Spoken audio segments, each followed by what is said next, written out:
کہ حضرت امام احمد بن حنبل رحمہ اللہ وہ نماز سوچ رہے ہوں گے شاید خلق قرآن کا شاید مسئلہ دوبارہ شروع کر دیں گے. نہیں کرتا.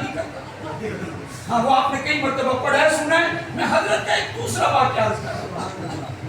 ہاں وہ یہ ہے پرانی باتیں علماء کو کہتے ہیں جلدی ہوں.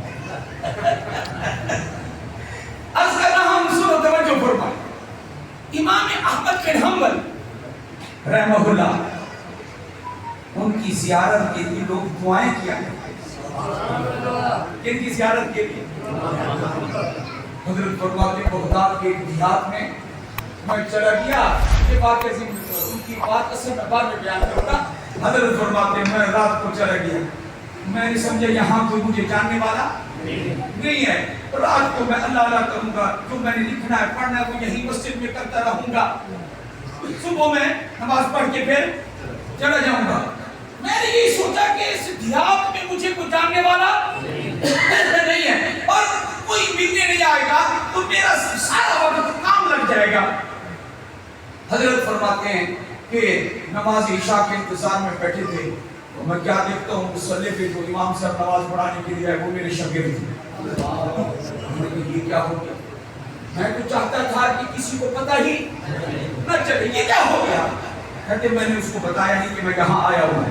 اس نے نماز پڑھائی. نماز مکمل کرنے کے بعد وہ اپنے گھر چلا گیا. ایک نمازی اپنے گھر کو روانہ ہو گیا. اب میں اکیلا رہ گیا. تو تھوڑی دیر کے بعد خادم نے آ کر مجھے کہا بابا جی سردیوں کی رات تھی بابا جی یہاں سے چلو. میں نے کہا کہ میں مسافر ہوں مجھے یہاں ٹھہرنے دو. کہتے نہیں میں نے مسجد کو بند کرنا ہے. کہتا ہے کہ یہ میری ذمہ داری ہے. اس وقت میرے سے آیا کہ میں اس کو بتلا دوں کہ تمہارا جو امام ہے وہ میرا شاگرد ہے. میں نے اس کو کہا کہ تمہارا جو امام ہے اچھا وہ بھی کوئی ایسا کوئی پکا آدمی تھا. اس نے کہا جی میری ہے ڈپٹی. آپ ہوں گے اس کے استاد صاحب وہ ہوگا آپ کا شاگرد. مجھے ان باتوں سے کوئی غرض نہیں ہے. میرا کام ہے بس مسجد بند کر.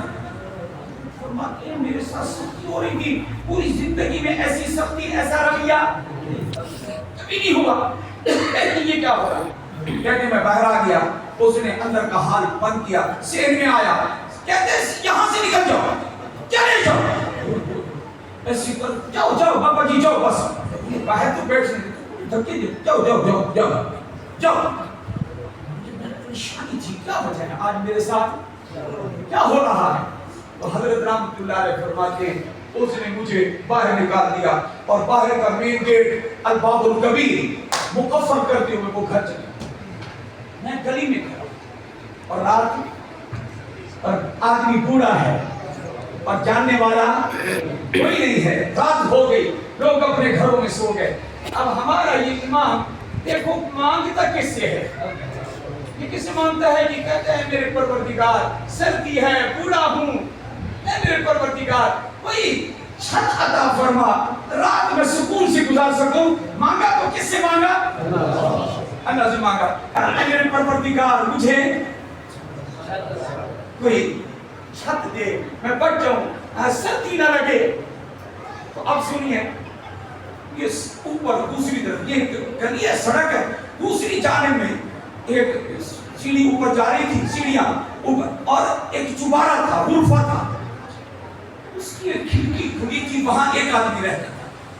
وہ خباز تھا. دن بھر روٹیاں پکا کے بیچا کرتا تھا. وہ مزدور تھا.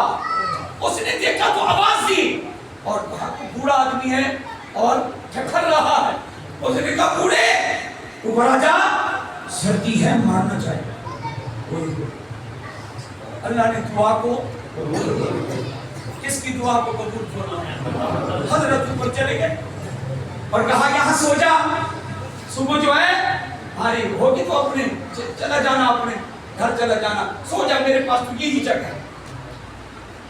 پوچھا تم کیا کام کرتے ہو؟ کہا دیکھو میں مزدور ہوں میں دن بھر کام کرتا ہوں میں تھکا ہوا میں سو رہا ہوں. اس نے کہا آپ سو جائیں. امام صاحب نے کہا اس کو پتہ ہی نہیں تھا کہ یہ کون ہے کون. اس نے کہا بوڑھا ہے بوڑھے اوپر آ جا.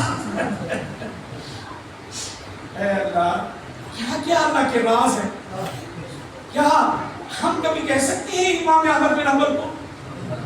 یعنی جب ہمیں نظر آ جائیں ہم ایسا بول سکتے ہیں؟ اس کو پتہ ہی نہیں تھا بیچارے کو. اب ساری رات امام صاحب اپنا کام کر اللہ کرتے رہے, پڑھتے رہے, لکھتے رہے, حدیث کے بڑے امام تھے. وہ کہتے ہیں میں نے ساری رات اس کو دیکھا, جب پہلو بدلتا ہے نا تو وہ کہتا ہے اللہم اغفر لی. کون کہتا ہے؟ مخبا. پھر تھوڑی دیر کے بعد دوسرا پہلو بدلتا ہے, اس کی تھوڑی سی آنکھ کھلتی ہے اللہم اغفر لی. وہ ساری رات ایسے گزار دی اس نے. جب صبح ہوئی کہا تمہاری مہربانی, تم نے رات مجھے جگہ دی ہے, لیکن میں ایک بات پوچھ سکتا ہوں؟ کہا کیا؟ پوچھو. یہ جو تم پہلو بدلتے رہتے ہو آئے, یہ تم اللہم اغفر لی تمہاری زبان پہ ساری رات میں نے دیکھا, اس وظیفے کا کوئی فائدہ بھی ہوا؟ یہ کس نے پوچھا؟ سن رہے ہیں آپ میری بات؟ ہاں جی. کہا ہاں فائدہ ہوا ہے, میں نے جو بھی اللہ سے مانگا میرے رب نے اس استغفار کی برکت سے میری دعاؤں کو قبول فرمایا. ایک دعا میری باقی ہے اور مجھے اللہ سے امید ہے کہ اللہ میری وہ آرزو اور تمنا اور وہ دعا بھی قبول فرمائیں گے. حضرت نے فرمایا اگر مناسب سمجھو تو بتا دو کہ وہ تمہاری تمنا کیا باقی ہے.